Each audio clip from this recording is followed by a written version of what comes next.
And I guess we will get started. So this is our December tug, and it's our data literacy special for community drivers. So we're really, really excited today. We've got a fabulous panel made up of Paul from Red Hat, Sarah from Salesforce/Tableau, Nisa, who works at Mars, and then it will kind of be fireside chat facilitated by Neil, who is now working at JLL, probably your first tug since the big move, Neil. So that is also exciting. To get us kind of started for today, though, we're going to start with Menti. So if you haven't already, menti.com, enter the code at the top of your screen, 6044097, then just tap on that heart to give us love and let us know you're there. That way we'll know that you're kind of ready, and that's what we're going to do at the very beginning.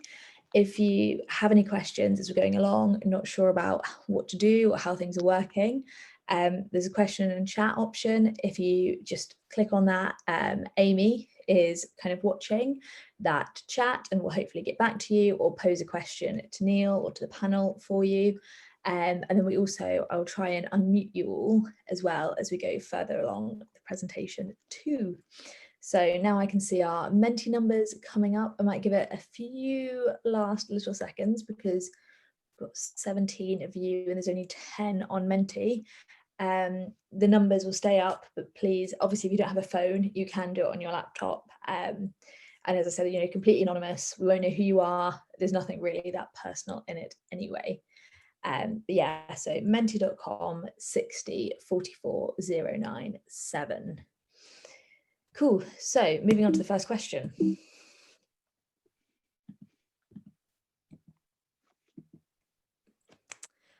What emoji best describes your mood today? So instead of entering a word, as it says, if you pick the emoji that you are feeling today, you can submit as many times as you like and just kind of give us a vibe for how you are feeling.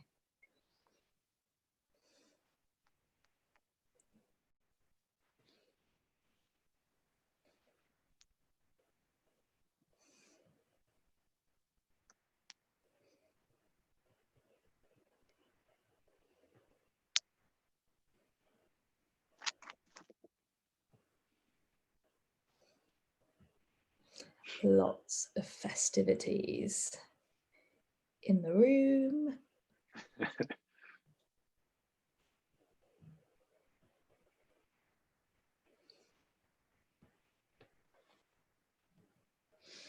Absolutely love the caffeinated, despite not being emoji. I'm sure there is a coffee we could use.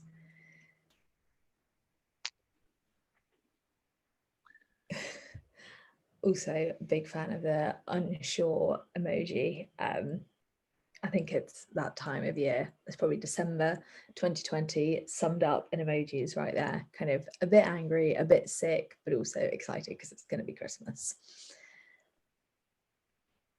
Cool. So I'll give everyone a few little seconds more, just in case you're looking for that perfect emoji. I know that feeling when you just can't find the right one. Bring on being able to search in iOS 12. And if we have got no more, that sideways glance, that's definitely for my terrible talking over said emoji feelings vibes. Move on to the next one. So is this your first time joining our tug? So as you know, if you've been around for a while, we've hosted 3, our first ever one in June, then we did a new one, a second one in September, then obviously this is our 3rd. So it's been a really exciting, probably the best thing to come out of 2020. Heard it here first. So yeah, hopefully we've got a few new faces and some people who plan on coming again.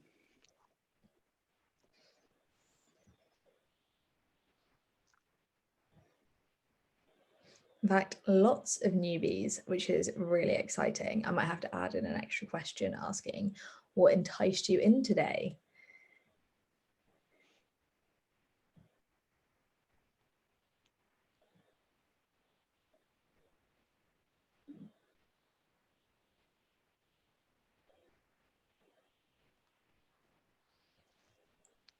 Brilliant. So then obviously on the theme of today, all about data literacy, on kind of a scale of 1 to I don't know what it is and I don't like it because it makes me feel a bit sick, to I absolutely adore data literacy, I completely get it, know what I'm going to do with it. How does data literacy make you feel currently when your boss puts it on your OKRs? Oh, we had a great spike then, and it seems to now be falling backwards on our sentiment analysis.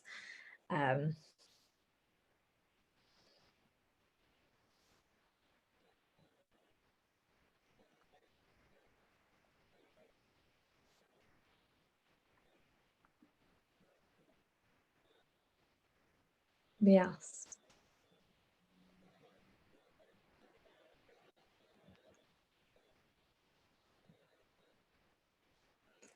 So then as we think kind of about how you feel about it and what you're going to get out of today's session, that leads nicely on to any questions you have for our experts today.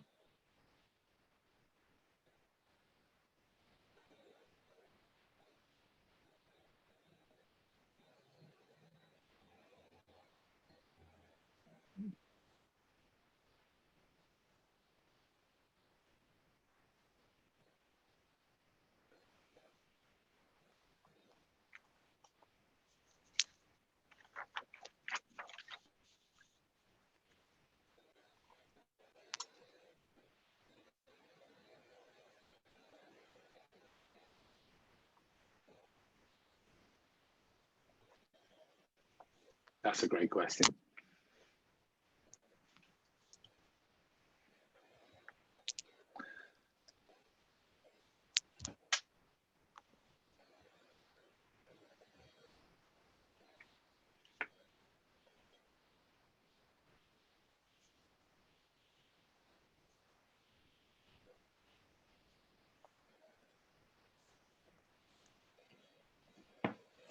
I will keep this Menti up so you can kind of continue filling it in as and when we're going through the panel.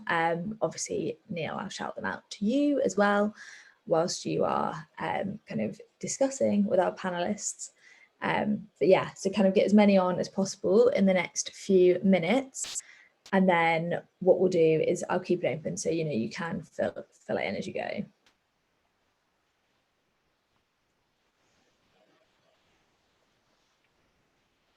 But some really great questions coming through so far. Absolutely love the parents, grandparents one. Because as you know, we evolved to being such a data world. Even this tool, Menti, obviously is a sentiment analysis, but actually some of the chart types it produces can be quite complex and also fun. It's something I worry about personally is, does my granny understand the risk whenever a doctor shows her a thing on the medication that she's being given and stuff like that.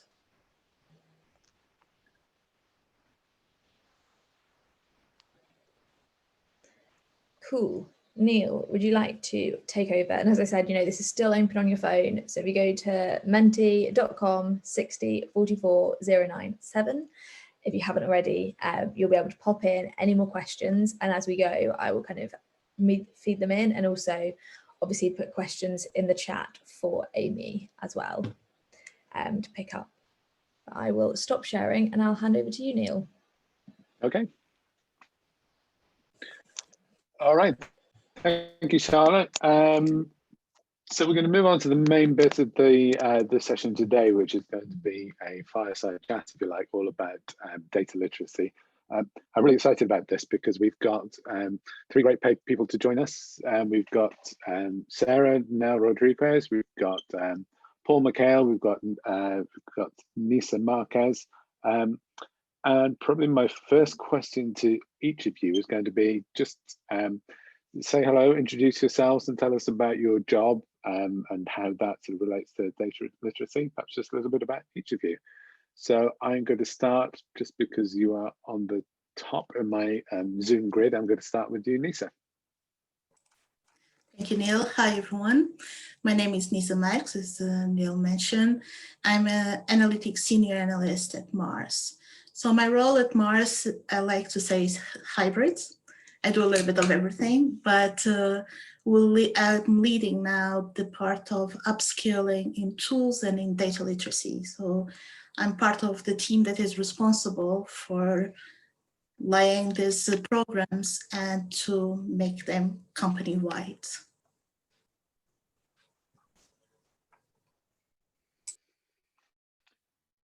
All right, and I'll ask the same to you, Paul. You just want to introduce yourself? Yeah, thank you, Neil. Absolutely. So yes, I'm Paul McHale. I am with Red Hat. At Red Hat, I am the Tableau enablement lead. I've been in this role for just about a year. And my primary responsibilities are around supporting our users. And that includes, at Red Hat, we've got both viewers and creators. So the idea is to communicate data more effectively and efficiently in support of making better data-driven business decisions. I partner closely with our data literacy lead. So I'm very fortunate that when I came into Red Hat was already investing in a data literacy program. It was in its early stages when I started. I connected with that team during the onboarding process, and I've worked closely with them since. So I'm tied into the general all Red Hatters should be data literate program, as well as I'm focused specifically on Tableau users. Okay, and over to you, Sarah. All right, well, thank you, Neil. Thank you everyone for having me today. I'm Sarah Nell-Rodriquez, and I work at Salesforce Tableau, as many of you know, and they are the same company these days. But I'm a principal customer success manager working with healthcare and life sciences in the US. I bring a lot of experience from data literacy because my previous role was a data literacy strategic manager at Click, which some of you have probably heard of that company before too. And that was something that I used to go around the world talking about data literacy, how executives and companies could create their own programs. But my real passion for it stems from my time in Tableau previous to joining Click, where I was an educator through Tableau, also traveling around and getting to know a bunch of you. That's actually how I know a few of you, is because of that. So I really am happy to be here today, and I can't wait to answer some of these questions.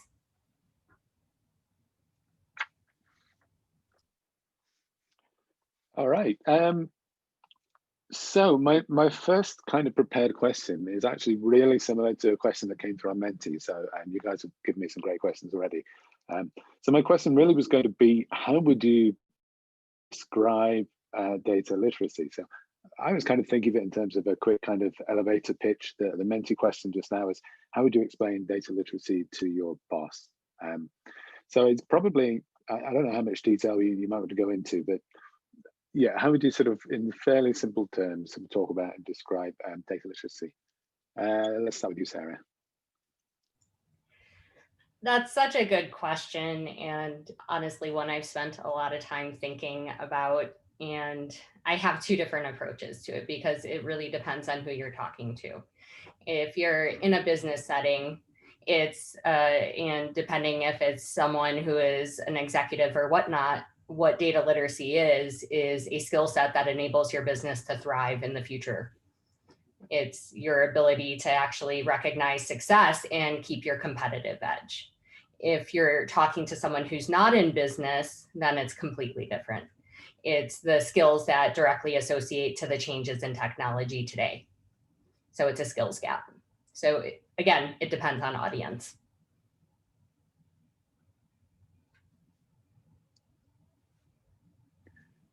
All right, yeah, no, that's such a really good way of explaining it, and particularly if you're explaining it to your boss, that's the kind of answer that he's going to like, really, because quantum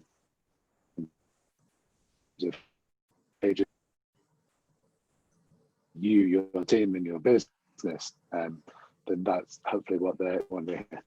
Paul, what's your take on? So the conversations that I have at Red Hat are less about trying to sell people on data literacy.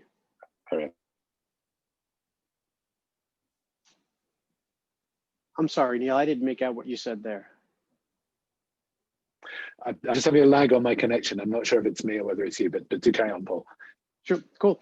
Yeah, so I've not been in a situation where I have to connect with a leader and attempt to explain or sell the idea of data literacy. I'm very fortunate that it exists today, and there is this expectation from top down at Red Hat that everybody should be data literate. So I'm fortunate that I don't have to keep the talking point in my back pocket. But when I do come across peers, right, because then there's some skepticism about why am I going through this program, right? And we want to get people to go through it. And you think of it as a skills gap, like Sarah said, and people generally want examples, like what's the point in me understanding this data? Like I'm not a Tableau creator. And maybe today you don't consume information via Tableau, but there is some understanding that if we're investing all of this money into communicating data more effectively, that data that lives in that Tableau dashboard that you have access to ought to in some way lead to some better decision making, right? And so just like we're teaching people through various means to communicate better via email, right? So you write good emails so people read them and you get your point across, lead meetings well so that you're more productive, you and your team both. So I use analogies like that to say, you also have to be a good participant in that meeting and you have to be willing and open to read those effective emails when they come out. And data communication flow is two ways, right? So we can't just train the people who communicate the data. We've got to address the needs of the average user so that actual decisions get made. So I'm focusing more on the people who we want to buy into the program less than I am on getting leadership to put a program in place. That's great. And it's so fortunate, we may not all sort of feel like we're in that situation, but it's fortunate from your point of view that you have that leadership buy-in. So that's a great position to be in. Nisa, same question for you. What's your kind of your definition of data literacy? So normally I refer data literacy as a second language. Being from a global company where we have so many languages, I normally say that the data literacy is the language that brings everyone together. So it's the part that you will understand what your colleagues and teammates are talking to you, but also your leadership and your end user. So it's that language that will glue everyone together. So it's that common ground. This is great, guys. This is like I'm in a presentation, and I'm making notes from your answers, so for things for me to take away and learn. So if you're wondering what I'm doing over here, that's what I'm doing. So I think certainly from our point of view and from the user group that we represent here, we're really interested in data-driven culture. So how would you describe the importance of data literacy of trying to get to a data-driven culture?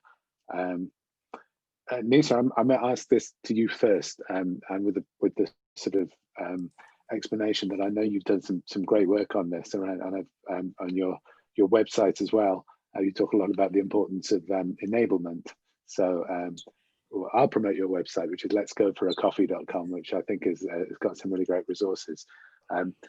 So back to the question, it was like, so how do you think that, with that in mind, that data literacy is really key to a data-driven culture?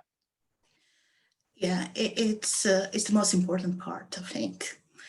You cannot have a data-driven culture without having data literacy. How will you understand the analysis that people are building for you if you don't have that common understanding of what is a data source, as a simple example? And during my experience in several fields, we see still people calling data sources the flat files, or even automation. What means automation for you? So those parts are fulcral for us to have a data-driven or being what the Gartner mentioned as digital dexterity, which is build that muscle, that analytical muscle that you need. So for me is the most important part. But it can also, the data literacy itself, calling data literacy, kind of brings I will say negative connotation for some people, because not having literacy, data literacy means that you are illiterate. So it does depend of the user base that you have and how you talk to them. So on those terms, it is important, but it's good to know the user base that you have, so you can kind of communicate the importance of it depending of the user base that you have. Oh, that's really interesting. So in terms of, we almost have to be careful about how we use data literacy, with the implication that we might be describing people as not literate, or we might be sort of identifying people as not having a data literacy when technically they may not need to have that in full anyway as part of their role. You still need for your day-to-day life, right? Even if it isn't your role, and especially in the year that we are, COVID year, it showcased that so well, that you still need that language to understand what people are communicating to you. Yeah, that's definitely true. I'm sure we'll talk about 2020 and data literacy at some point in this chat as well. So I guess whoever not asked this question to, Paul, did I ask you this question in terms of the importance of data literacy and data-driven culture? No, you haven't come to me yet, but yeah, happy to chime in just a little bit here. I think, yeah, I mean, culture is influenced by more than just whether or not people are data literate, right? You can be on a data literacy journey and still be a contributing part of a good data culture, or you could technically be data literate and be a detractor in that data culture, right? So I think getting people the resources they need and guiding them through that process definitely has a positive influence on your overall data culture at the organization. But then I think other elements of enablement, right? So I think about Tableau enablement, right? And so I'm leading our global tug on a regular basis to give people an opportunity to come in. What are the resources? Learn something really cool. And yes, there's the broader data literacy program. And, you know, the tug is one example where I'm focusing on Tableau creators.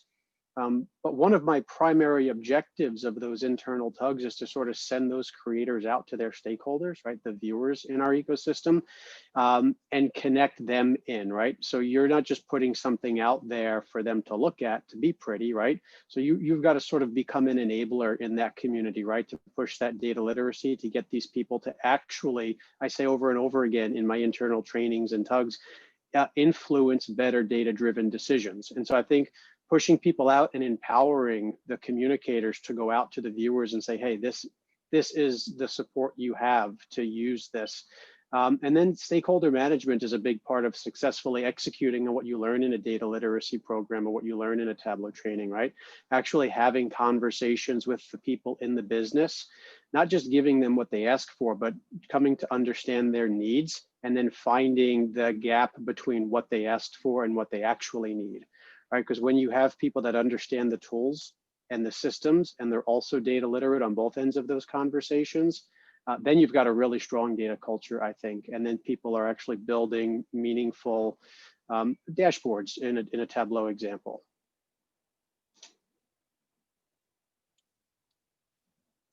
All right, so yeah, that's really interesting. The data literacy is just kind of the start. We can't just assume that that working on data literacy is the same thing as really sort of developing a data-driven culture.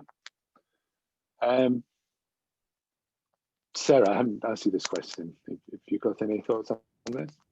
Yeah, definitely. This is a really great question to ask because I think it's at the heart of data literacy, especially when you're talking about organizations becoming more data-driven. And to understand what that is, we really have to look at what is culture. Culture is a collection of behaviors that are the accepted norm at an organization. And that's driven either by the population of employees that you have, but it's also driven by the leadership too, and what they believe to be acceptable within an organization too. And a lot of the conversations today around data-driven culture, I think, miss the mark a bit as far as this is not something brand new. This is not something you need to change and say, we're going from organization A to being organization B. That's not the case at all. It's taking existing culture and weaving the importance of data into that. And I want to talk to something that Nisa said, because I think Nisa is brilliant and I just love carrying off the things that she said. But she talked about data literacy being different for different people.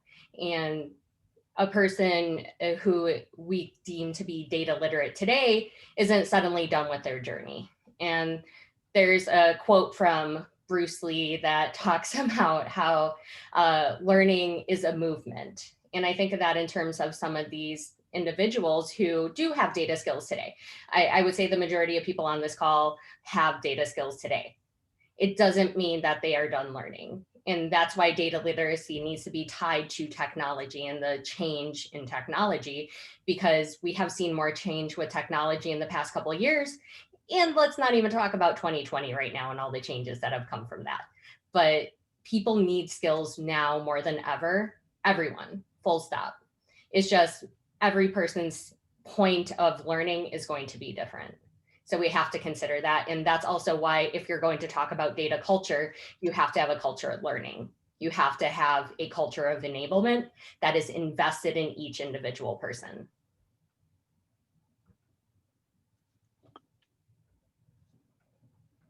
Yes, of course. So let's just talk a bit more about technology, because I wrote this down from the first thing that you mentioned was that the importance of technology and ensuring that your users maintain that skill set and the tie-in of technology with data literacy. Obviously, there's going to be an interest in that around the fact that we're at the Tableau group here as well, and Tableau is a technology that helps people to do that. How important, though, do you think? How much has technology? Do you think that has changed the emphasis on data literacy? So do you think the emphasis is less around interpreting bar charts, etc., and a little more now on perhaps understanding technology? I'll go to Sarah again. Oh, that's a loaded question. Sorry, it's a rambling question. It's a relevant question, even if it's a loaded question. I think just back to my time in analytics. I've been in analytics about 15 years now. And let's think about technology 15 years ago and what existed then. Were we still on flip phones 15 years ago? I mean, I don't even think it was flip phones yet, but the technology we had 15 years ago is not the technology we have today. And the way that we typically approached analytics or creating data-driven decisions was a lot of Excel worksheets. It was IT holding and owning data that they occasionally let other people have. And analytics departments weren't really robust yet. If anything, they were an idea in someone's mind, and some people were definitely those change agents who were out there developing widespread analytics.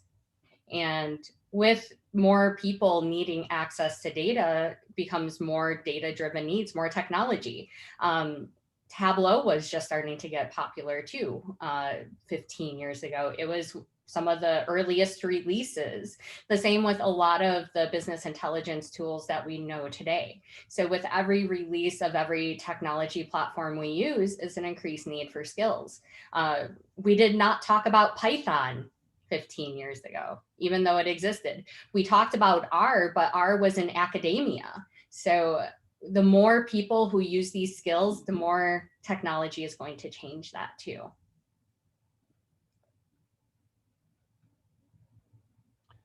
Yeah, of course. So I guess the same question to Nisa or Paul. I think what the new technologies brought was open the audience to the data. So now the tools are so user-friendly that you will have more people using it without that need of coding. So, and with that brings even more the need of being data literate to understand data. So the technology is quite close related to bringing all this movement, as Sarah said, because it's opening to other fields and other populations that previously didn't have that opportunity or weren't data inclined, let's say. Sorry, Paul, you wanted to chime in, or didn't you? Oh, I was offering, my gesture was for you to go ahead. But I will just give a very sort of a brief add-on, because I love both of the answers. And just from like a paradigm shift, like the way I think about it when I have somebody in one of my classes when we're talking about Tableau or data in general. And it's not just that the new technology has brought on the need to learn more and to use more, but it's also shifted the landscape for people that have been out of the classroom and out of learning new things for a while. And so it's just sort of, there is, if you don't put a program or a process out there, like a data literacy program or a training program or something, then you do leave behind a good chunk of people who just aren't doing it themselves, or don't know that they should, or don't feel empowered to go because it's not offered to them. Right. And so that the fast pace of change in technology has implications on whether or not you can successfully turn your existing culture into a data culture. Right. So just being careful not to leave people behind who have just sort of been in a role that has changed gradually. And now that pace of change is getting faster, but they didn't necessarily keep up with that change. Right. Okay. So I'm looking at some of the questions we've got. I'm going to change tack a little bit because I think I can gather up quite a lot of the questions in terms of being about training data literacy, if you like, and perhaps advice or questions of how you might go about doing that at organizations. One question from Ravi on the Slack channel was, and he prefaces this by saying you're not allowed to say it depends, but if he's not here, you can say that if you like. But he says, what do you teach first? Understanding data or asking better questions? And to me, that sort of resonates with me, because I suppose it's whether the focus of data literacy is on your internal stuff and building up data literacy among the analysts, or getting a better relationship with your internal external clients, so that they can ask better questions of you, for maybe that's developing dashboards or outputs like that. So I suppose his question comes down to, is it more important to understand data, or is it more important just to make sure that you're presenting the right thing, presenting the answers to your questions? So let me ask that of Nisa. I will give it on the spot there. on that. I think the first part is understanding your challenge. What are you trying to do? Because many times it starts there. People don't know what is the challenge that they have, that they want to apply data to try to understand that. So many times the conversation starts with paper and pen and informal chats, away from technology, away from data, away from everything. So it starts really like an informal conversation. Let me understand your world. Tell me what are the things that are your pain points, and then go from there. Yes, so true. I like that a lot. It's really sort of trying to step back, isn't it, and making sure that you have that dialogue.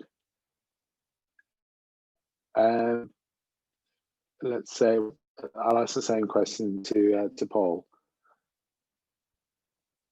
The question being, which is it best to prioritize, and teaching data literacy to help your analysts understand data, or teaching to try and help the better questions to be asked of your data in the first place? Yeah, that's a really tricky one, and I like Nisa's answer. What popped into my mind, but I think yours was better, was like first you got to make sure you understand the business, right? And I guess that's considered a prereq to either one of these, right? So there's something going on, and then the business, more specific than that, there's a challenge in there. But I'm not allowed to say it depends, because I think it depends on the learner, to be honest, right? But if I had to pick one or the other, honestly, I think you can achieve a sense of data literacy. And this is just prioritizing by like how quickly can we get past one and onto the next, because I think you need both. I think data literacy is often a smaller hurdle than getting into asking good questions, right? When I think about asking good questions of the business, one of our biggest challenges, at least for me working with creators at Red Hat, is good stakeholder management. Like, how do you not just take requirements and just build whatever you were asked for, right? So I would say, just from my experience, we are succeeding with data literacy, and our next challenge is that we need to get just better at communicating with the business and delivering what they actually need versus what they ask for.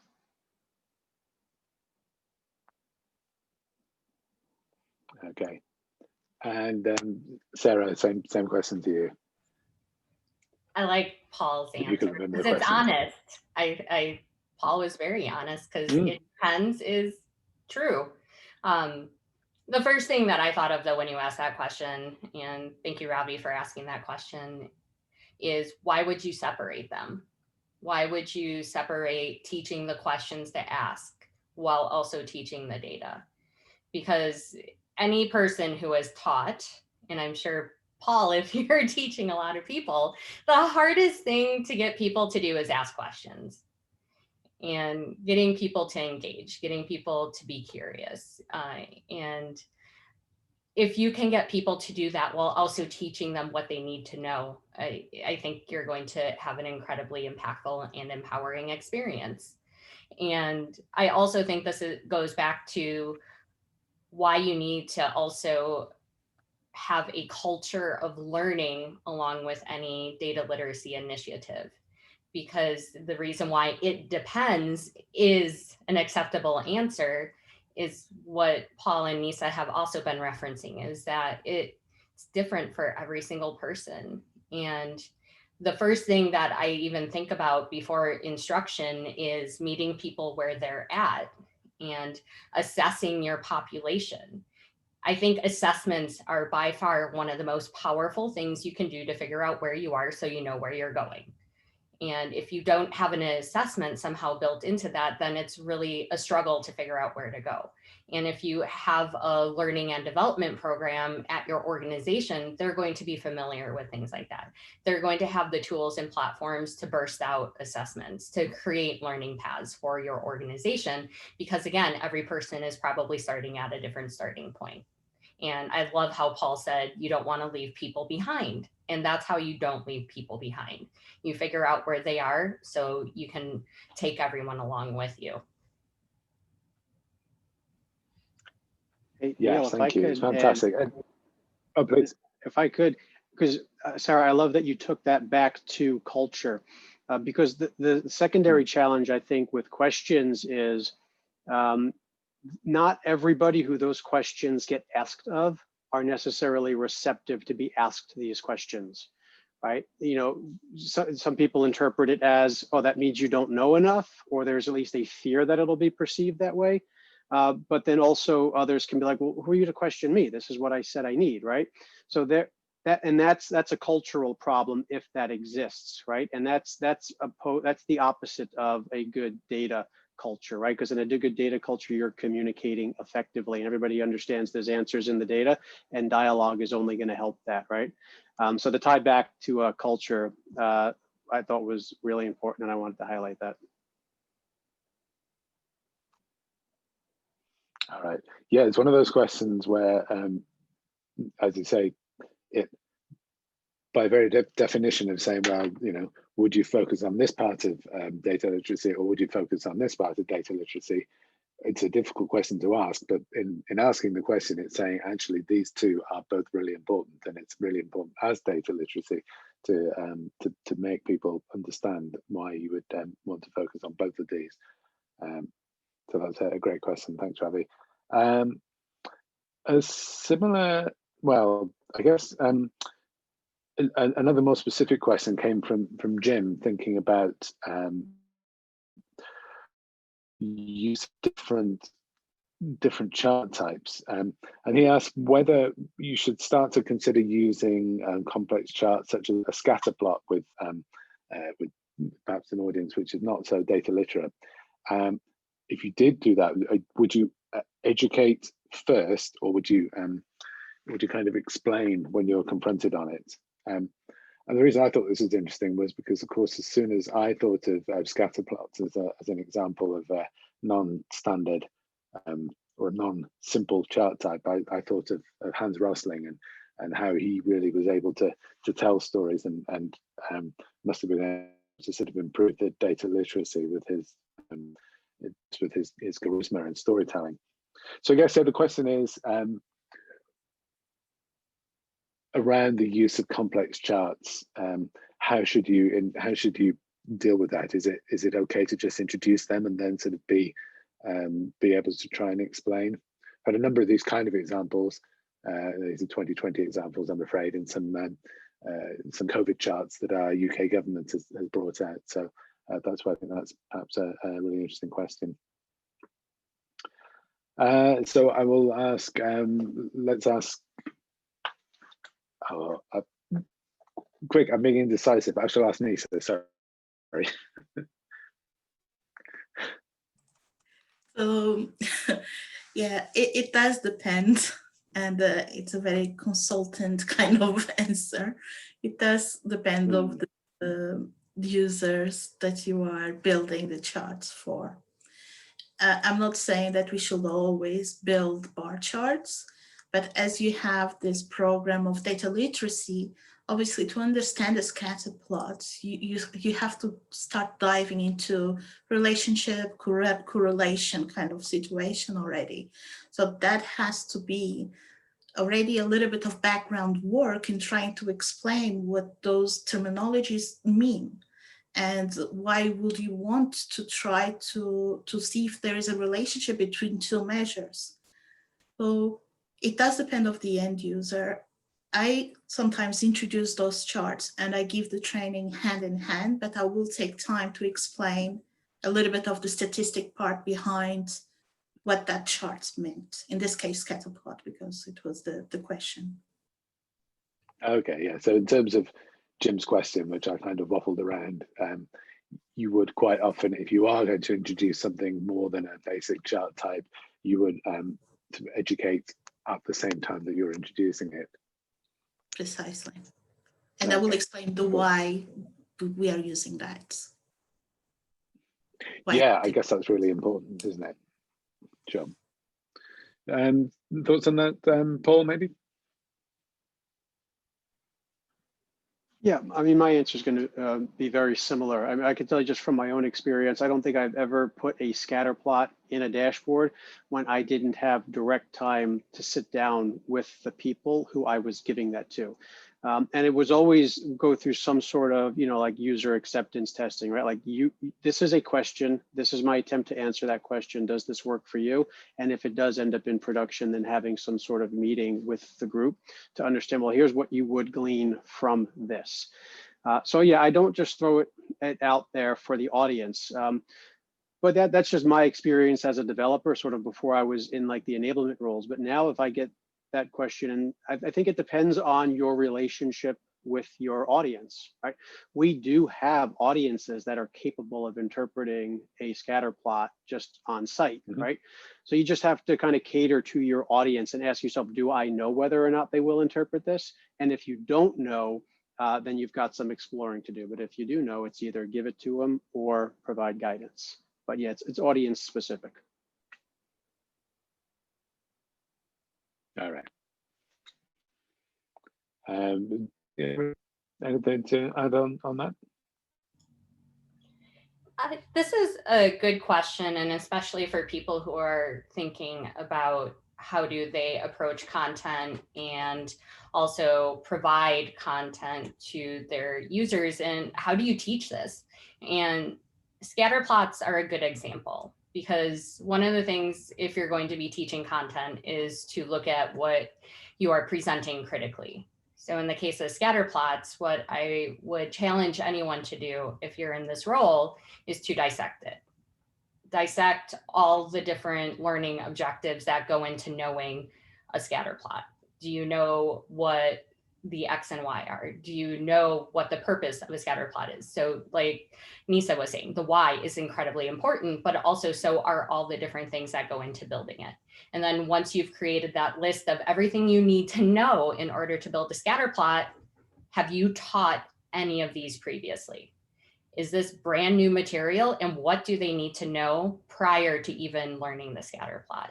So this is really something called Bloom's taxonomy, which is how I've started really thinking about data literacy, and especially as far as teaching any type of content to individuals. And I encourage anyone to go out there and look up Bloom's taxonomy, because it's going to help you to think about your learner and the person who you are teaching, because it does something called scaffolding, where you keep building off of existing learning objectives. So if you have taught all the things that an individual needs to know going up to a scatter plot, then you know you have done your due diligence. But if you haven't, then you know your path is backwards rather than forwards. So just really look at everything you're teaching and ask yourself, have I taught everything I need to? And if you haven't, then you know your starting point. All right, thank you. So I'm going to move on to a question from Tatiana, another one of our community, and she asks, what are your thoughts and your experiences on training on classroom versus self-learning? I guess these days we don't do much classroom training, but I would include, I suppose, at least face-to-face versus self-learning on that. I have a follow-up, which we could kind of answer in one, is, is there a relationship between data literacy and technology acceptance? I think we spoke about that a little bit earlier as well. But within the context of the different training types, what are your thoughts or experiences for those of you who train this as to what is the best approach from a data literacy point of view? I guess I'll ask Paul first with the training perspective, although I appreciate it's not necessarily always data literacy, but what's your thoughts on that question? Yeah, it's a good question, and I think for a strategy like a data literacy or any type of training strategy to be effective, there's got to be some combination, or at least I'm thinking in terms of like a globally dispersed company, which is some of the challenges Red Hat faces. So we have continued on in 2020 with live classroom trainings, but we've just moved them into Google Meets. So we've carried on. I'm actually training this week. I'm breaking one of my rules. I never do meetings during training, but today we're running. So we did desktop 1, 2, and 3 the last 3 days, and so right now we're doing a bring your own data workshop where you've been through training. Now bring some Red Hat data on day 4. And so they're all off working in groups on real Red Hat data. And so we've sort of, we had to learn, like we weren't doing this in the spring. It took us a little while to figure out how to sort of do this semi-successfully, and I think we're getting there. But what we've also done this year is invested a lot of time into building out an e-learning platform specific to our Tableau users. Now for the larger data literacy question, the e-learning platform is the primary place where people go for e-learning content. And then there are built-in workshops that people attend virtually now, but they were in person with an instructor who went to the various places where people were. So the data literacy is broken down into, you take a questionnaire and you're sort of assigned a track, and that track is based on two things. What is your understanding of data, like on these various questions, and what role do you play at Red Hat? And so you sort of get put down a track, and you're going to be 90%, I'd say, in most tracks doing e-learning with a couple of workshops. And I think there's 2 in-person, like 2-day classroom sessions led by Red Hatters. And so we're not quite 90% e-learning in the Tableau space, but the thinking is to get there. And so into 2021, the hope is we roll out our full suite of e-learning, which then allows us to focus more on the stakeholder management, design of dashboards, and more in-depth performance considerations. But right now, our classrooms are for the most part desktop 1 and 2, with some Red Hat elements we've added, like the Bring Your Own Data workshop. So a mix, I guess, is the answer to the original question.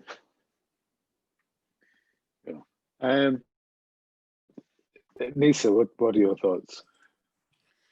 So I will agree with Paul. I think it is a mix because experience on a global company, what we notice is not everyone learns the same way.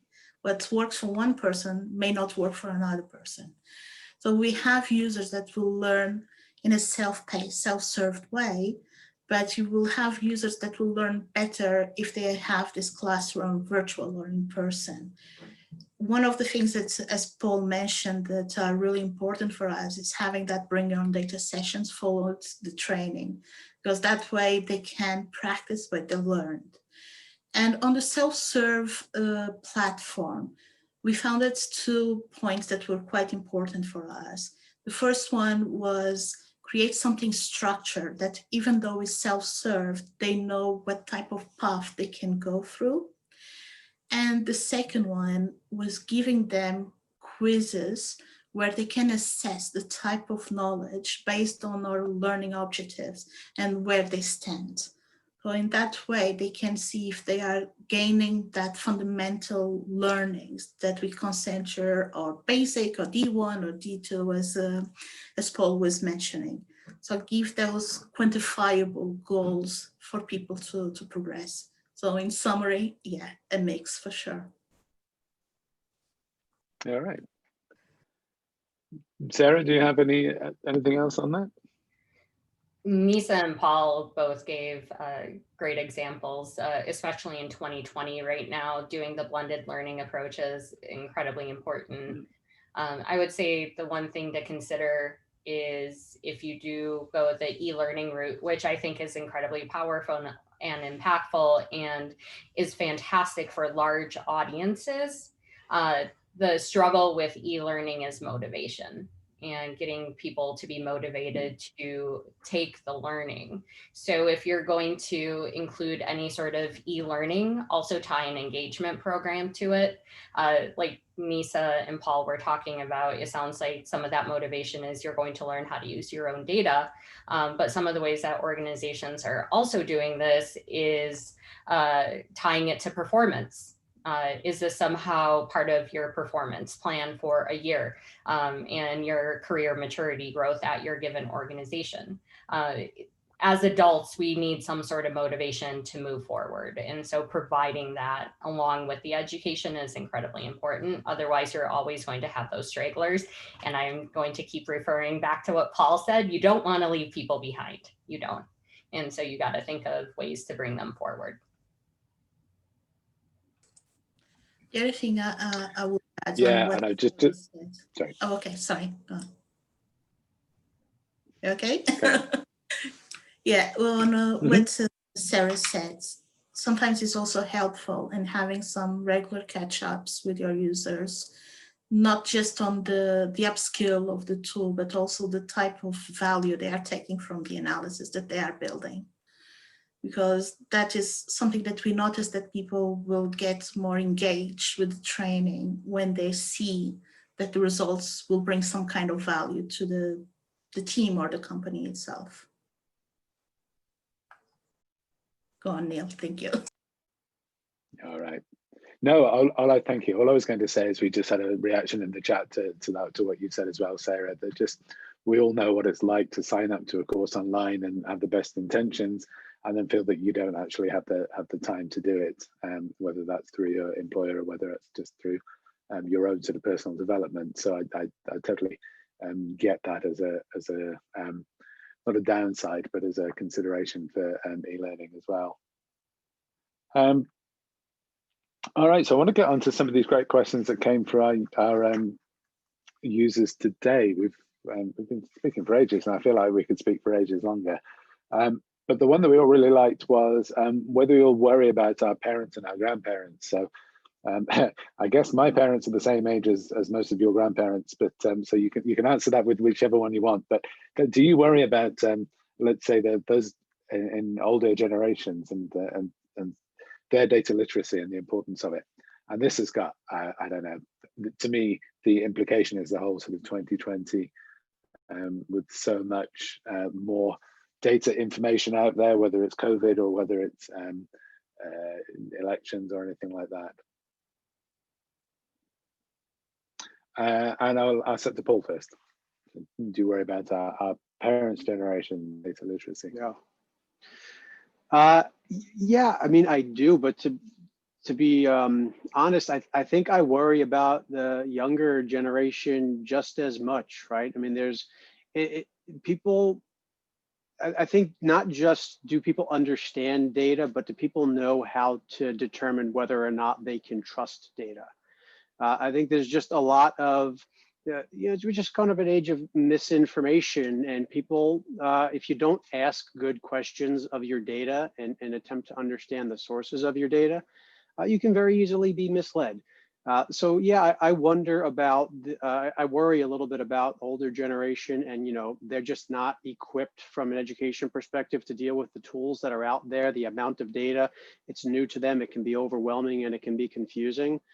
But I also do see a gap in just younger generations, and you just keep it to family. Like I think about younger siblings and younger cousins, and just the things that they get exposed to and what they choose to research further versus what they just accept as fact. So yeah, I mean, I think that ties into data literacy because so much of it is just bad data that's not being truly, I don't know, tested or sourced. So yeah, I worry about the older generation, but I think I don't exclusively worry about them, if that makes sense. It makes a lot of sense, yes. Let's go to Nisa. I think Paul kind of hit the nail in the head because, yeah, it isn't exclusively to the old population. I think like on the scenario of 2020, myself, I'm an immigrant. Well, I'm from Portugal, but I live in the UK. Obviously, my parents watching the news, it seems much worse than actually it is. So for the older population, I think it's scarier because they hear all of these data points, and if they don't have someone to explain them, it's easier for them to get a little bit more worried or scared. But for sure, the younger population does need also a little bit more data literacy. It isn't exclusively the older population that I will say that I'm worried more about. I think it's yeah, it depends of the situation, but yeah, all the generations. Yeah, it's interesting, isn't it? And I have to say thank you to all panelists, because every time I mix the order around, I feel really bad for the person I'm asking third, who has already heard two great answers and has to think of a new kind of perspective on it. So thank you all. I may actually change the question right round, because Paul, your answer really sort of, it almost fed straight into another one of my questions, which is about data literacy among the younger generation, and whether it's important to start teaching data literacy at a really early age, but also whether it's almost more important to teach, well, literacy rather than data literacy. Teach being able to understand and research facts rather than actually kind of understand the data. So I suppose just thoughts on data literacy amongst the young. Perhaps I'll ask that question to Sarah, so you don't have to answer the question about data literacy among the older. So data literacy for the young. Yes, I pivoted. I think it's a easy question to ask, a harder one to answer. And I really think about, again, the last question actually to me is a really personal one. I think all of these are personal ones, especially when we start talking about outside of business. Because if we're talking about older generations or even younger generations, these are personal. It's our families in that case. So for me, the older generation is more personal to me. I don't have children, but I do have aging parents who don't really know about electronic medical records, or suddenly all they have to do is get all their financial statements online, and how are they going to read all those? So it's been an increasingly digital world where if we pivot that to the younger generation, they're growing up in a digital world. That's what they know. So they know technology to the extent that they use it every single day. We're talking about kids in kindergarten are using computers right now to go to school. So this is what we would have said as far as the younger generation and data literacy prior to 2020, I think will be very different than what we say after 2020, because we're forcing an entire generation into data literacy right now. We're forcing them into a digital world that they haven't really 100% been immersed in, even if they did use it. So I think now more than ever, we have to teach ethics and bias to kids. We have to teach them, if they are going to be in this digital and data world, that they do have to start to think critically about what they're seeing and imply critical thought to that. And that's really where I think about, as far as the younger generation goes, we have to teach them to be responsible in a way that we didn't have to at that age, and where we have adults who have that sense of responsibility potentially in older generations. We have to teach them how to use platforms and how to read data when they haven't had to do that. So the differences for older generations are completely different than the younger generations, but they could learn from each other so much. Yeah. So do you think, this isn't a prepared question as such, but I think that's really interesting. Do you think that learning about ethics and bias and critical thinking, all these things, do you think that that's an essential part of data literacy? Is that to me again? Yeah, well, yeah, why not? Yes, yeah, and we'll get back around. Yes, I do. One of the talking points as far as data literacy that I tend to lean on is data literacy is responsible use of data. It's teaching people to be responsible with their use of data, and not just how can we do honor to the data that we are using, but also has the data we are using gone through the appropriate gateways in order to get to the point where it's at. We have to ask those questions, and we have to hold each other responsible. We have to make sure that our data is inclusive. We have to make sure that we are not isolating different groups of people through our data too. I am not the expert in this area, but the one person I would say, if this is something you want to know more about, Bridget Cogley, which I am sure many of you on this meeting today have heard of her. She, to me, is that standard by which I think of ethics and data, because I don't think anyone could explain it any better than her whatsoever. So go check out Bridget. Yeah, I would give a big +1 to your recommendation there, definitely. So Nisa, what are your thoughts on whether to include sort of ethics and bias, critical thinking, that kind of thing?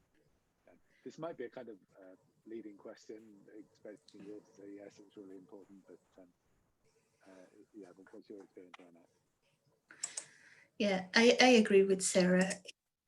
Very important during data literacy to teach the bias and ethics, but it isn't just the ethics of the data itself, it's how you transmit your findings. And Sarah, you may relate in healthcare, that is utterly important. Those data points normally correspond to the life of someone, something that is really dear. And having that ethical also point of view on how you are sharing your insights or even commenting the insights that you took from your data is very important. So it's an integral part of the data literacy, in my view.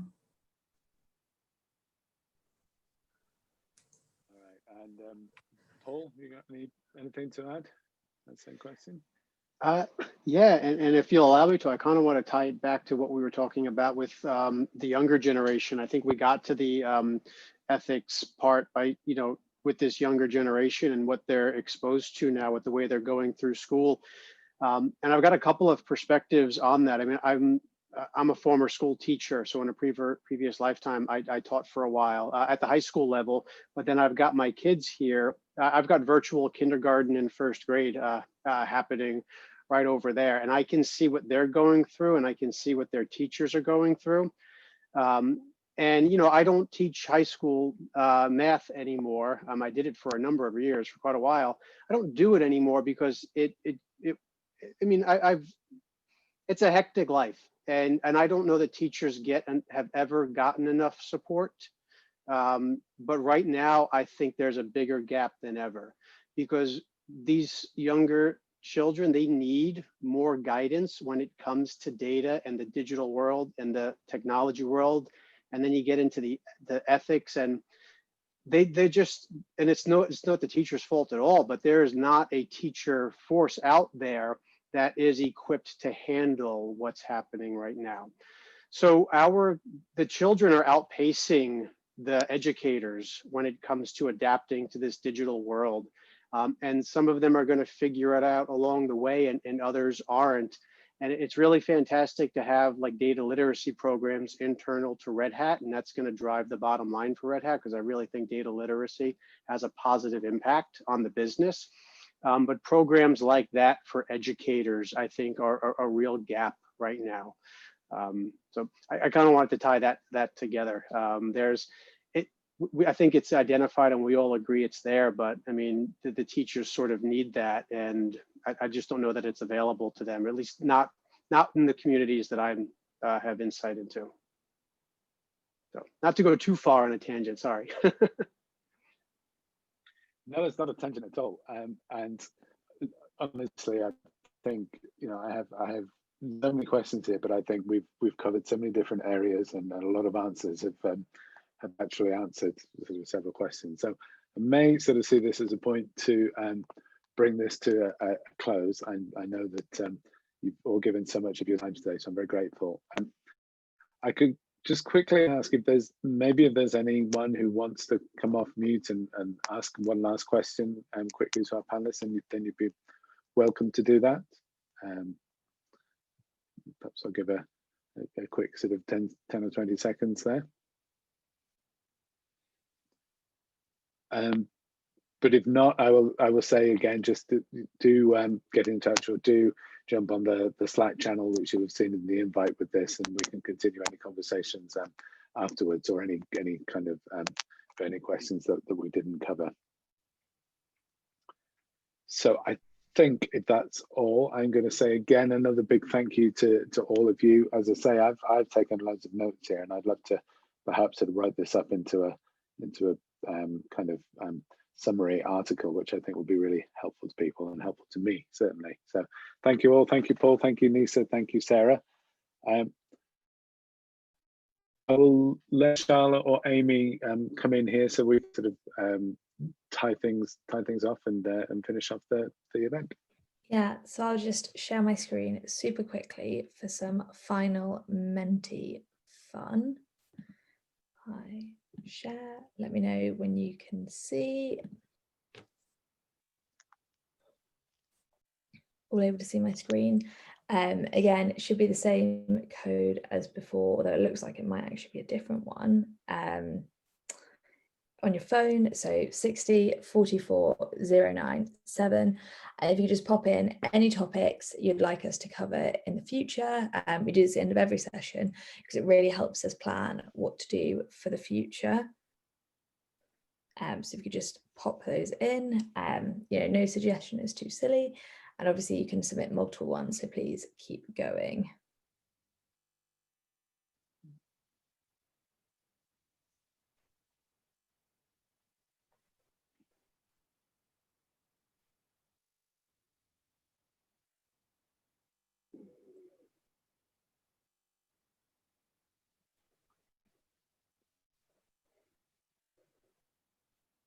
I think I might have also made it up. I don't think you can actually submit more than one, so I apologise in advance, but please just add different bits.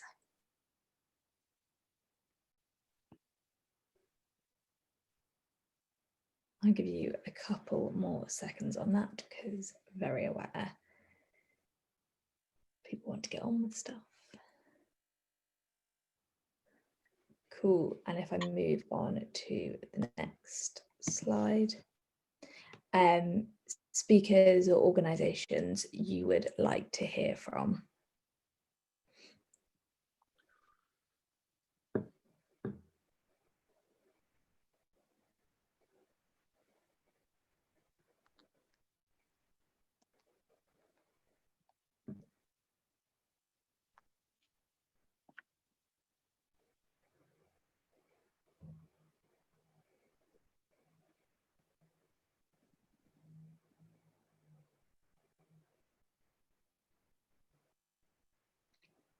I think my internet's being a little bit rubbish because it doesn't quite seem to be loading the answers.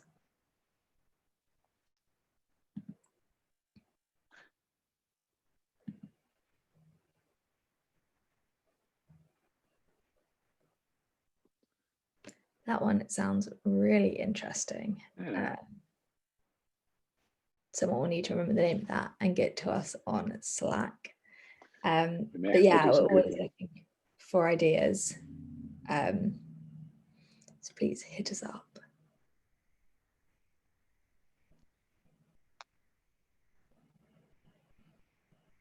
And if not, I think I'll leave the Menti open so you can still submit ideas, even if you're not, don't have them quite now, just, get online, you'll be able to do it again in the future.